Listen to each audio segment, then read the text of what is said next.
जय हिंद साथियों, Bihar SSC 10+2 inter level पर जो नई भर्ती आई है उसके लिए साथियों आज स्क्रीन पब्लिकेशन के बुक से एक न्यू मॉडल प्रैक्टिस सेट को स्टार्ट कर रहे हैं। और साथियों जैसे कि आप सभी जानते हैं कि बिहार एसएससी 10+2 के एग्जाम में टोटल 150 क्वेश्चन पूछे जाएंगे और इस 150 प्रश्न में से 70 से 75 प्रश्न आपके केवल और केवल जीके, जीएस और करंट अफेयर से पूछे जाएंगे। और साथियों स्क्रीन पब्लिकेशन बुक की बात करें तो ये special Bihar SSC second inter स्तरीय प्रारंभिक परीक्षा के लिए ये प्रैक्टिस सेट की बुक है। इसमें टोटल 30 प्रैक्टिस सेट दिया गया है जो कि आपके एग्जाम के लिए काफ़ी ज़्यादा इंपॉर्टेंट प्रैक्टिस सेट रहेगा। तो साथियों इस बुक को पढ़कर आप लोग अपने तैयारी को काफ़ी ज़्यादा बेहतर कर सकते हैं। तो इस बुक का लिंक मैं डिस्क्रिप्शन बॉक्स में दे दूंगा, आप लोग जाकर ले सकते हैं। तो साथियों हम लोग संपूर्ण जीके, जीएस और करंट अफेयर्स की तैयारी करने वाले हैं, इसलिए आप लोग डेली क्लास को अटेंड कीजिए। क्लास का टाइमिंग है डेली दोपहर 3 बजे से, तो आप सभी टाइमिंग को जरूर ध्यान रखें। तो चलिए आज आपका क्लास 1 चलेगा। तो चलिए साथियों सेशन की शुरुआत करते हैं आज के प्रश्नों से। तो साथियों पहला प्रश्न है, निम्नलिखित में से कौन संविधान सभा की व्यापार समिति के व्यवस्थापन के पहले अध्यक्ष थे? सभी ऑप्शन को ध्यान से देखिए और साथियों बिल्कुल आपको सोच समझकर आंसर करना है। आंसर करने के लिए आपको नीचे लाइव चैट का ऑप्शन मिल रहा होगा, इसलिए प्रत्येक स्टूडेंट को आंसर देना है। तो साथियों यहाँ पर पहले प्रश्न का आंसर जो भी बच्चे लाइव चैट में ऑप्शन बी बता रहे हैं उनका बिल्कुल सही जवाब है कन्हैया लाल मनिकलाल मुंशी। कौन थे? तो संविधान सभा के व्यापार समिति के व्यवस्थापन के पहले अध्यक्ष थे। तो याद रखिएगा दूसरा ऑप्शन सही जवाब है। और यहाँ पे सच्चिदानंद सिन्हा की बात करें तो याद रखिएगा संविधान सभा की जो पहली बैठक होती है 9 दिसंबर 1946 को, इस प्रथम बैठक में सच्चिदानंद सिन्हा को अस्थायी अध्यक्ष के रूप में चुना गया था। ध्यान रखेंगे कैसा अध्यक्ष था? तो अस्थायी अध्यक्ष था। और इसी के ठीक दो दिन बाद यानी 11 दिसंबर 1946 को संविधान सभा की दूसरी बैठक होती है और इस दूसरे बैठक में अस्थायी अध्यक्ष के रूप में डॉक्टर राजेंद्र प्रसाद को चुना गया था। तो अगर आपसे पूछे कि संविधान सभा का अस्थायी अध्यक्ष कौन था तो डॉक्टर सच्चिदानंद सिन्हा, लेकिन अस्थायी अध्यक्ष पूछे तो डॉक्टर राजेंद्र प्रसाद थे। चलिए आगे देखिए, अशोक ने बौद्ध धर्म के प्रचार के लिए किसे विदेशों में भेजा था? चलिए दूसरे प्रश्न के लिए आंसर बताएंगे आप सभी। अशोक कौन था? तो बिंदुसार का पुत्र था और चंद्रगुप्त मौर्य का पौत्र था। ध्यान रखेंगे। और इन्होंने बौद्ध धर्म के प्रचार के लिए किसे विदेशों में भेजा था? तो यहाँ पर इसका सही जवाब हो जाएगा संघमित्रा। याद रखिएगा अशोक की पुत्री थी संघमित्रा, इन्हीं को बौद्ध धर्म के प्रचार के लिए अशोक ने कहाँ पर भेजा था? तो विदेशों में भेजा था। और संघमित्रा ने वहाँ पर जहाँ पर प्रचार करने के लिए भेजा था वहाँ पर धर्म संगिनी संघ की स्थापना की थी। याद रखिएगा धर्म संगिनी संघ। तो आपसे प्रश्न पूछा जा सकता है कि धर्म संगिनी संघ की स्थापना किसने किया था? तो अशोक की पुत्री संघमित्रा ने। चलिए आगे देखिए, चौथ क्या था? सभी ऑप्शन को ध्यान से पढ़िए, चौथ क्या था? तो यहाँ पर तीसरे प्रश्न का आंसर हो जाएगा शिवाजी द्वारा पड़ोसी राज्यों पर लगाया गया भू संपत्ति कर, इसी को चौथ कहा जाता था। तो यहाँ पर चौथा ऑप्शन आपका सही जवाब है। शिवाजी के माता का नाम पूछा जाता है तो याद रखिएगा जीजाबाई। क्या था? तो जीजाबाई। आप लोग कमेंट करके बता दीजिए शिवाजी के पिता का नाम क्या था। चलिए आगे देखिए, भारत में दल रहित लोकतंत्र का प्रस्ताव किसने रखा था? चलिए आंसर बताएंगे फटाफट से। बहुत ही शानदार लेवल का क्वेश्चन है और साथियों जिसने अभी तक सेशन को लाइक नहीं किया है फटाफट से आप सभी सेशन को साथ में लाइक भी करते चले। तो भारत में दल रहित लोकतंत्र का प्रस्ताव किसने रखा था? तो इसका सही जवाब है जयप्रकाश नारायण ने। याद रखिएगा किसने रखा था? जयप्रकाश नारायण ने। जयप्रकाश नारायण ने ही संपूर्ण क्रांति का नारा दिया था। यहाँ से प्रश्न बनेगा कि संपूर्ण क्रांति का नारा किसने दिया था? जयप्रकाश नारायण ने। और याद रखिएगा जयप्रकाश नारायण को लोक नायक की उपाधि दी गई है, जबकि लोकमान्य की उपाधि बाल गंगाधर तिलक को दिया गया है। चलिए आगे देखिए, ओडिशा के कोणार्क मंदिर के निर्माता कौन थे? देखिए ओडिशा का जो कोणार्क मंदिर है इसे ब्लैक पेगोडा के नाम से भी जाना जाता है और यह मंदिर यूनेस्को की सूची में शामिल एक विश्व धरोहर स्थल है। जो कहाँ पर है? तो ओडिशा में है कोणार्क मंदिर। और इसको किसने बनवाया था? तो याद रखिएगा राजा नरसिंह देव प्रथम ने। तो यहाँ पर दूसरा ऑप्शन जो ही बच्चे दिए हैं बिल्कुल सही जवाब है। पूर्वी गंग राजवंश के शासक नरसिंह देव प्रथम ने बनवाया था, याद रखिएगा, लगभग 1200 ईस्वी में, 1250 ईस्वी में। चलिए आगे देखिए, अमावस्या तथा पूर्णिमा के दिन वृहत ज्वार भाटा की घटना घटित होती है क्योंकि उन दिनों, चलिए सभी ऑप्शन को देख लेते हैं। चंद्रमा एवं पृथ्वी एक दूसरे के लंबवत होते हैं, ये नहीं होगा। सूर्य तथा चंद्रमा लंबवत होते हैं, ये भी नहीं होगा। सूर्य पृथ्वी तथा चंद्रमा सरल रेखा में होते हैं, ये बिल्कुल सही है। देखिए जब भी सूर्य पृथ्वी तथा चंद्रमा सरल रेखा में होता है तो क्या होता है, अमावस्या और पूर्णिमा के दिन वृहत ज्वार भाटा की घटना घटित होती है। तो याद रखिएगा तीसरा ऑप्शन आपका सही जवाब है। चलिए आगे देखिए, बिहार की द्वितीय राजभाषा क्या है। चलिए फटाफट से 7 के लिए आंसर बताएंगे। और साथियों आप लोग डेली क्लास को अटेंड कीजिए। क्लास का टाइमिंग डेली दोपहर 3 बजे से। और पीडीएफ की बात करें तो इसका पीडीएफ बिल्कुल फ्री में आपको मिल जाएगा टेलीग्राम पर। और टेलीग्राम का लिंक कहाँ है, तो इसी वीडियो के नीचे डिस्क्रिप्शन बॉक्स में है। तो बिहार की द्वितीय राजभाषा क्या है, तो याद रखिएगा उर्दू। उर्दू क्या है, तो बिहार की द्वितीय राजभाषा है। और बिहार राज्य की प्रथम राजभाषा पूछे तो हिंदी है, याद रखिएगा।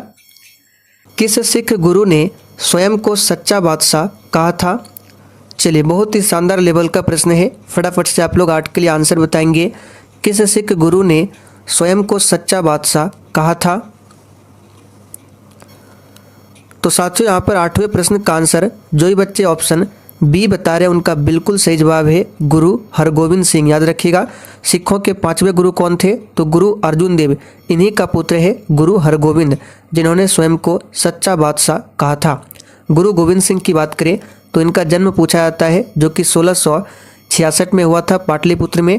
और इन्होंने 1699 में खालसा पंथ की स्थापना की थी। सारे फैक्ट को आपको ध्यान रखना है। चलिए आगे देखिए, बेड़िया नामक जनजाति बिहार में कहाँ पाई जाती हैं। चलिए 9 के लिए आंसर कीजिए। बेड़िया नामक जनजाति बिहार में कहाँ पर पाई जाती हैं। तो याद रखिएगा बिहार के मुंगेर जिला में बेड़िया नामक जनजाति पाए जाते हैं। तो यहाँ पर पहला ऑप्शन आपका सही जवाब है। नालंदा से संबंधित एक प्रश्न हमको याद आ रहा है, याद रखिएगा। नालंदा विश्वविद्यालय तो किसने बनवाया था, तो कुमार गुप्त प्रथम ने। कुमार गुप्त ने नालंदा विश्वविद्यालय को बनवाया था। लेकिन नालंदा विश्वविद्यालय को ध्वस्त किसने किया था, तो बख्तियार खिलजी ने, इसे भी ध्यान रखें। चलिए आगे देखिए, राज्य विधानसभा के सदस्यों की अधिकतम निर्धारित संख्या क्या है। चलिए 10 के लिए आंसर कीजिए। राज्य विधानसभा के सदस्यों की अधिकतम निर्धारित संख्या क्या है।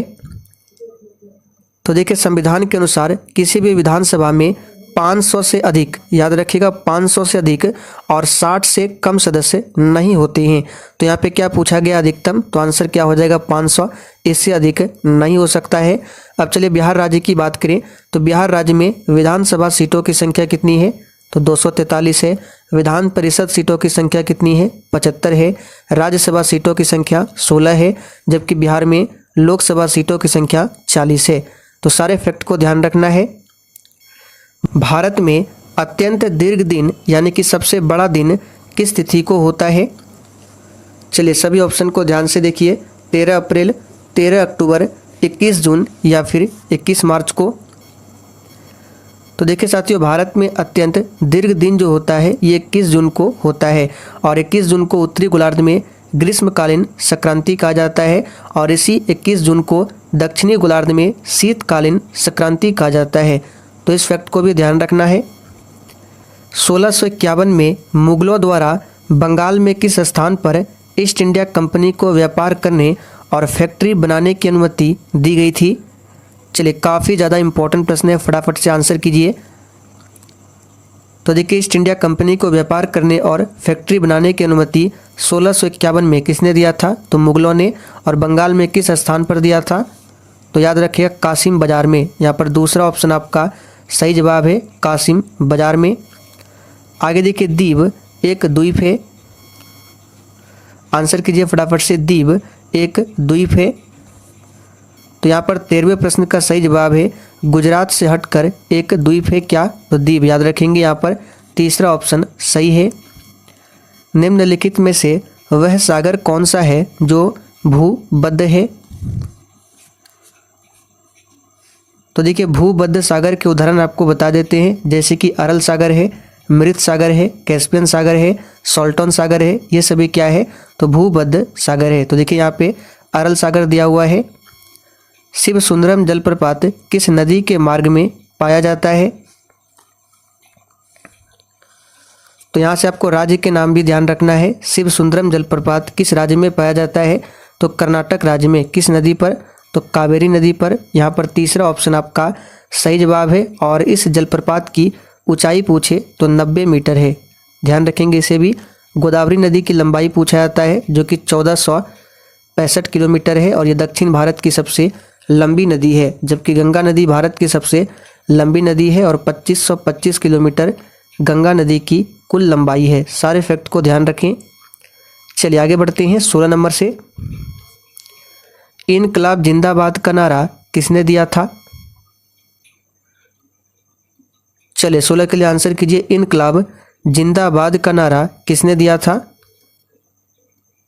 तो देखिए सर्वप्रथम हसरत मोहनी ने कोलकाता के एक श्रमिक हड़ताल के दौरान इनकलाब जिंदाबाद का नारा लगाया था, लेकिन इस नारे को आम बनाने का श्रेय जाता है भगत सिंह को। तो इसलिए आंसर आपका यहाँ होगा भगत सिंह, ना कि हसरत मोहनी। चलिए अगर भगत सिंह ऑप्शन में ना रहे तो आप लोग आंसर कर सकते हैं हसरत मोहनी, यहाँ पे लिख देते हैं। अगर आपको नहीं पता है तो आप लोग भी कॉपी में लिख लीजिए हसरत मोहनी। भारत का अमर राष्ट्रगीत वंदे मातरम को किसने लिखा है?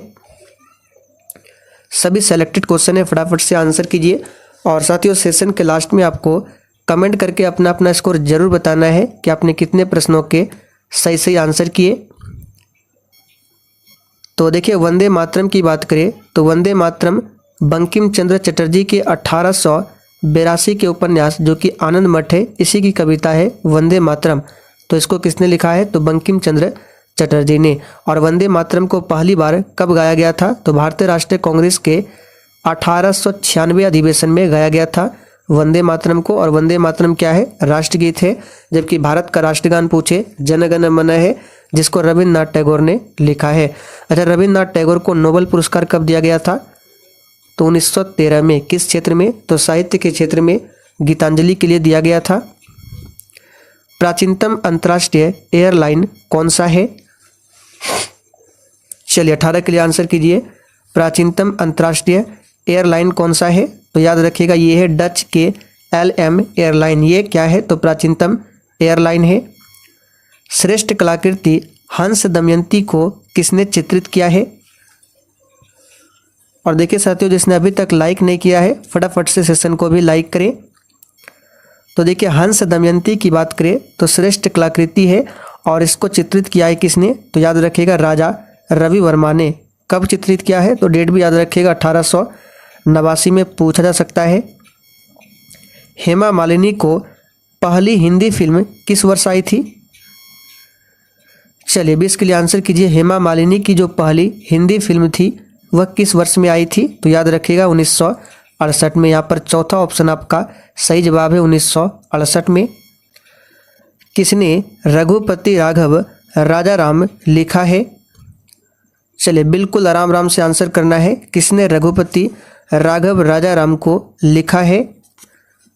तो साथियों यहाँ पर 21 का आंसर हो जाएगा विष्णु दिगंबर पलुस्कर ने। याद रखिएगा चौथा ऑप्शन आपका सही जवाब है, लेकिन इसे महात्मा गांधी द्वारा व्यापक रूप से लोकप्रिय बनाया गया था इस भजन को, रघुपति राघव राजा राम।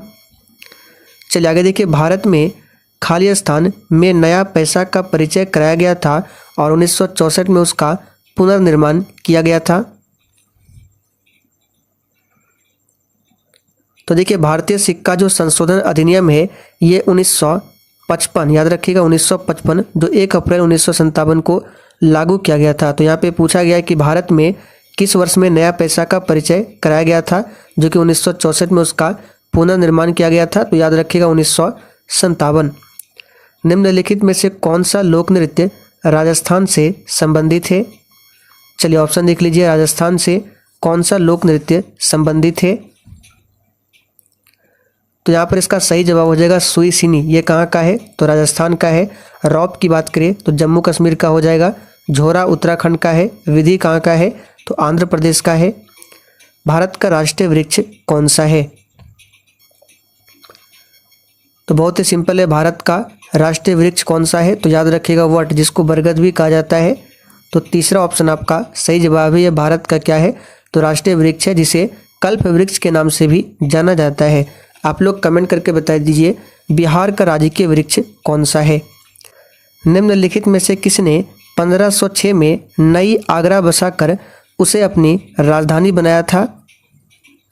तो आगरा शहर के बारे में हमने आपको काफ़ी बार बताया है कि आगरा शहर की स्थापना 1504 में किया गया था। और 1504 में किया गया था, किसने किया था? तो सिकंदर लोदी ने। और सिकंदर लोदी ने 1506 में आगरा को अपनी राजधानी बनाया था। बलवंत राय मेहता कमेटी ने सुझाव दिया था कि पंचायती राज की संरचना का स्तर होना चाहिए। चलिए सभी ऑप्शन को ध्यान से देखिए। तो साथियों, बलवंत राय मेहता कमेटी की बात करें तो इस कमेटी ने त्रिस्तरीय पंचायती राज की संरचना की सिफारिश की थी। कौन कौन सा? तो ग्राम पंचायत था, ग्राम स्तर पर, पंचायत समिति ब्लॉक स्तर पर, और जिला परिषद जिला स्तर पर। तो यहाँ पर आंसर हो जाएगा ग्राम, ब्लॉक और जिला। सैटेलाइट लॉन्चिंग स्टेशन कहाँ पर स्थित है? तो साथियों, सैटेलाइट लॉन्चिंग स्टेशन जो है ये कहाँ पर है? तो श्रीहरिकोटा आंध्र प्रदेश में है। व्यक्तिगत ओलंपिक स्वर्ण पदक पाने वाले प्रथम भारतीय का नाम क्या है? तो यहाँ पर इसका सही जवाब हो जाएगा अभिनव बिंद्रा। याद रखिएगा अभिनव बिंद्रा है। बिहार ने कितने जिले में संपूर्ण साक्षरता अभियान पूरा किया है? चलिए 29 के लिए आंसर कीजिए। बिहार ने कितने जिले में संपूर्ण साक्षरता अभियान को पूरा किया है? तो याद रखिएगा टोटल 24 जिलों में। यहाँ पर दूसरा ऑप्शन आपका सही जवाब है। काला रंग का ध्वज क्या दर्शाता है? तो यहाँ से आपको काला, सफ़ेद और लाल तीनों ध्यान रखना है। तो काला रंग का ध्वज जो है ये विरोध को प्रदर्शित करता है, और लाल झंडा का मतलब होता है युद्ध का संकेत, और सफ़ेद का मतलब होता है शांति का प्रतीक। School of aviation medicine air force कहाँ पर स्थित है? तो साथियों ये स्थित है कहाँ पर? तो याद रखिएगा कर्नाटक की राजधानी बेंगलुरु में। मंदी की परिभाषा क्या है? देखिए ऑप्शन 1 में दिया गया है कि मर्यादित समय के लिए आर्थिक प्रवृत्ति की गति धीमी होती है, ये मंदी है। वह समय जिसमें बेकारी बढ़ती है और मांग और उत्पादन गिरता है, ये भी मंदी है। चलिए और ऑप्शन देख लेते हैं। वह समय जिसमें मांग के अभाव से माल का संग्रह बढ़ता है, ये भी मंदी है। तो यहाँ पर चौथा ऑप्शन सही है। अरुणाचल प्रदेश पर किस हाई कोर्ट का क्षेत्राधिकार है? चलिए 33 के लिए आंसर कीजिए। तो यहाँ पर इसका आंसर हो जाएगा गुवाहाटी हाई कोर्ट। और इस हाई कोर्ट की स्थापना कब हुई थी? तो 1948 में, याद रखिएगा। और गुवाहाटी न्यायालय, उच्च न्यायालय की बात करें तो इसकी अधिकारिता के तहत जो है असम आता है, मणिपुर, मेघालय, नागालैंड, त्रिपुरा, मिजोरम, अरुणाचल प्रदेश, ये सब इसके क्षेत्राधिकार में आता है गुवाहाटी हाई कोर्ट के अंतर्गत। आप लोग कमेंट करके बताइए भारत में वर्तमान में टोटल अभी कितने हाई कोर्ट है? अकबरी मस्जिद कहाँ पर स्थित है? तो बहुत ही सिंपल है, अकबरी मस्जिद कहाँ पर है? तो मनेर में स्थित है। कहाँ पर? तो मनेर में। महाबलेश्वर कहाँ पर स्थित है? तो साथियों महाबलेश्वर की बात करें तो याद रखिएगा ये महाराष्ट्र के सतारा जिले में स्थित है। तो सही जवाब हो जाएगा महाराष्ट्र, याद रखिएगा। और महाबलेश्वर जो है यह सह्याद्री पर्वत श्रृंखला में स्थित एक हिल स्टेशन है महाबलेश्वर। निम्नलिखित में से किसमें राज्यसभा की कोई भूमिका नहीं होती है? चलिए 36 के लिए आंसर कीजिए फटाफट से। तो राज्यसभा की बात करें तो ये क्या है? तो संसद में देखिए 2 सदन है, लोकसभा और राज्यसभा। तो ऊपरी सदन यानी कि अपर हाउस जो है राज्यसभा को कहा जाता है, और राज्यसभा की कोई भूमिका नहीं होती है अध्यक्ष यानी स्पीकर के निर्वाचन में। आगे देखिए डेमोक्रेसी शब्द किस भाषा से उत्पन्न हुआ है? सही विकल्प को चुने। तो डेमोक्रेसी शब्द जो है ग्रीक भाषा के डेमोक्रेटिया से लिया गया है, जिसका अर्थ होता है जनता का शासन। तो यहाँ पे ग्रीक भाषा होगा। मार्टर कासिम सुलेमानी के नाम पर रखी गई मिसाइल के बारे में गलत कथन चुने। तो देखिए यह मिसाइल जो है सतह से सतह पर मार करने वाली मिसाइल है, बिल्कुल सही है। यह मिसाइल ईरान और रूस द्वारा, यहीं पे गलत दिया गया है, यह मिसाइल जो है ईरान ने सतह से सतह पर मार करने वाली बैलिस्टिक मिसाइल का प्रदर्शन किया है। तो यहाँ पे रूस नहीं होगा, सिर्फ ईरान होगा। इस मिसाइल की रेंज 1400 किलोमीटर है। यह मिसाइल ईरान की है, ये सभी सही है। बिहार राज्य का गोपालगंज जिला किस लिए प्रसिद्ध है? तो बहुत ही सिंपल है, बिहार राज्य का जो गोपालगंज जिला है ये प्रसिद्ध है सोरा उत्पादन के लिए। किसके लिए? तो सोरा उत्पादन के लिए। डिफेंस फोर्सेस की सर्वोच्च कमांड का अधिकार किसके पास होता है? तो यहाँ पर 41 का आंसर हो जाएगा भारत के राष्ट्रपति के पास, याद रखिएगा। राष्ट्रगीत का प्रथम गान कब हुआ था? तो हमारा राष्ट्रगीत क्या है? तो वंदे मातरम है। और इसका प्रथम गान कब हुआ था? तो इसका सही जवाब हो जाएगा, देखिए यहाँ पे राष्ट्रगीत पूछा गया है तो एक भी ऑप्शन में नहीं दिया गया है, यहाँ पे सही कर लेंगे। राष्ट्रगान होना चाहिए। राष्ट्रगान जो है जन गण मन है, और जन गण मन को पहली बार 27 दिसंबर 1911 को कांग्रेस के कलकत्ता अधिवेशन में गाया गया था। और राष्ट्रगीत पूछा जाता है वंदे मातरम, जो कि 1896 में कांग्रेस के कलकत्ता अधिवेशन में गाया गया था। तो गीत होगा तो 1896 और गान होगा तो 1911, ध्यान रखेंगे। चलिए आगे बढ़ते हैं। प्रत्यक्ष लोकतंत्र सरकार का एक ऐसा तंत्र है जिसमें, चलिए सभी ऑप्शन को देख लीजिए। तो प्रत्यक्ष लोकतंत्र सरकार का एक ऐसा तंत्र है जिसमें लोग देश के नीति निर्माण कार्य तथा प्रशासन में सीधे भाग लेते हैं। यहाँ पर तीसरा ऑप्शन सही है। नेशनल इंस्टीट्यूट ऑफ ओशनोग्राफी कहाँ पर स्थित है?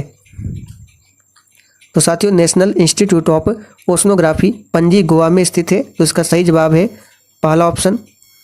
देश के किस राज्य में सबसे पहले जमींदारी उन्मूलन कानून बना था? तो 44 का आंसर हो जाएगा बिहार राज्य में, याद रखिए कहाँ पर? बिहार राज्य में। भारत की राष्ट्रगीत की रचना किसने किया था? तो अभी हमने आपको बताया बंकिम चंद्र चटर्जी ने।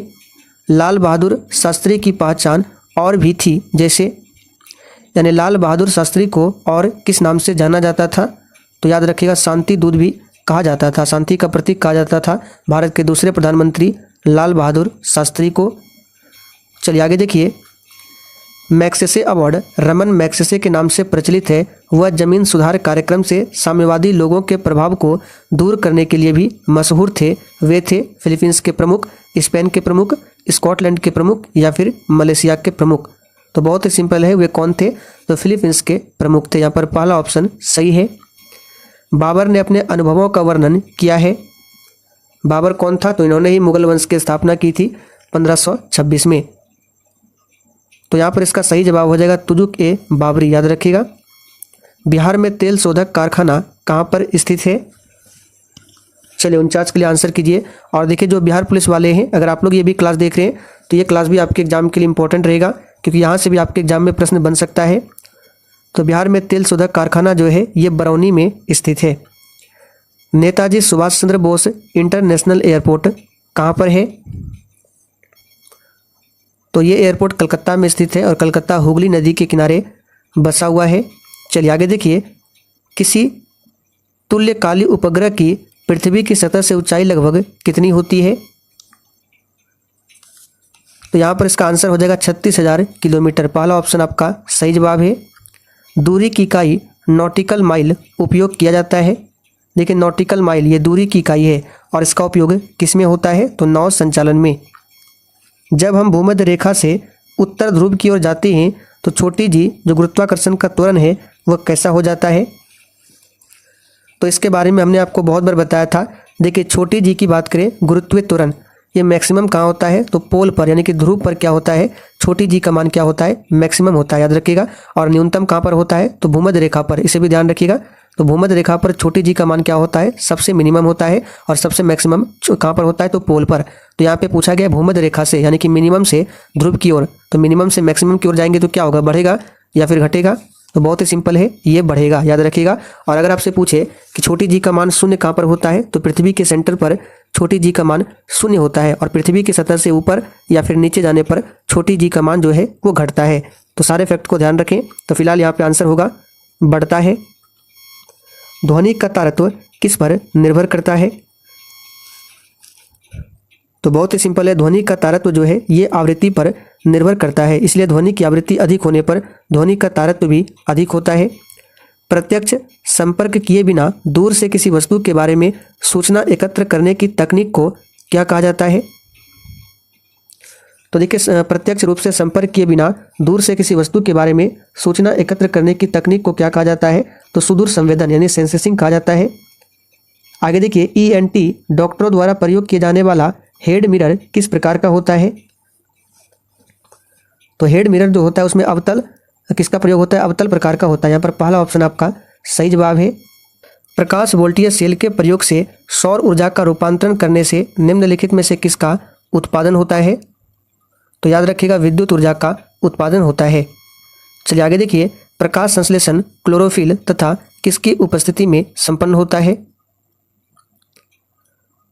तो प्रकाश संश्लेषण जो है क्लोरोफिल तथा सूर्य का प्रकाश की उपस्थिति में संपन्न होता है। तो यहाँ पर चौथा ऑप्शन आपका सही जवाब है। लोहा किससे निकाला जाता है? तो लोहा जो निकाला जाता है हेमेटाइट से, याद रखिएगा हेमेटाइट लोहा का अयस्क है। हिंगुल की बात करें तो सिनेबार यानी पारा का अयस्क है। बॉक्साइड आप सभी जानते हैं एल्यूमिनियम का अयस्क है। और डोलोमाइट जो है ये किसका अयस्क है? तो कैल्शियम और मैग्नीशियम के दोहरे कार्बोनेट का पारदर्शी रवेदार खनिज है डोलोमाइट। तो आंसर यहाँ पे हो जाएगा बी ऑप्शन हेमेटाइट।